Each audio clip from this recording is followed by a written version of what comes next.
लागिरहेछ गर्मी हावा सबै चलिरहेछ है।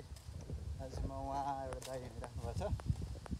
अहिले चाहिँ हामी पेट्रोलको क्रममा भनौँ अथवा के भनौँ अब अहिले चाहिँ हामी यो बालुवा तातो बालुवामा गर्मी भएर यस्तो कपडा फुकाएर हिँडिरहेछौँ।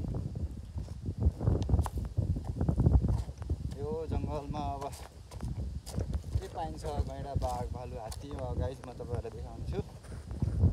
गैँडा हात्ती जे पाउँछ म तपाईँहरूको सामु लिएर आउने छु।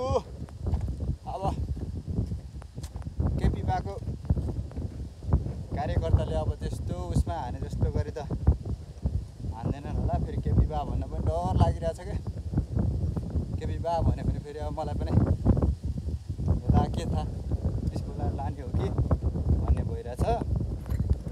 त्यही भएर म चाहिँ यहाँ एकदम रक पारामा हिँडिरहेको छु। यहाँनिर हेर्नु सबैले देख्न सक्नुहुन्छ है। र यो नारायणको किनार हो यो। गर्मी यस्तो छ यो बालुवामा अहिले। यतातिर चाहिँ गैँडाहरू पाइन्छ। अहिले चाहिँ निक्लेको छैन घाम भएर। बाघ भालु पाइन्छ उयो जङ्गलमा। अहिले चाहिँ निक्लेको छैन। अहिले चाहिँ कोही छैन। अब देखिहाल्यो भने म तपाईँलाई देखाउँछु जे देखिन्छ त्यही। अहिले चाहिँ एक्लै त छैन, म दुईजना हिँडिरहेछौँ। किरण दाइ चाहिँ उहाँ अगाडि हिँडिराख्नु छ। म चाहिँ यहाँ पछाडि हिँडिरहेछु यो घाममा गर्मीमा। ल सबैले के त लाइक सेयर सब्सक्राइब के हो त्यो गर्ने कुरा गरिदिनु होला। म तपाईँलाई नयाँ नयाँ भिडियोको साथमा आउनेछु। म चाहिँ भर्खर इस्टाब्लिस हुन लागेको हो होइन। त्यही भएर मेरो चाहिँ खासै भिडियोहरू छैन। म तपाईँहरूलाई नयाँ नयाँ अब के त यो वाइल्ड लाइफ कन्जर्भेसनको चाहिँ तपाईँहरूलाई म प्रस्तुत गर्नेछु। अब अहिले हेर्नुहुन्छ भने चाहिँ यो पुरै यस्तो छ।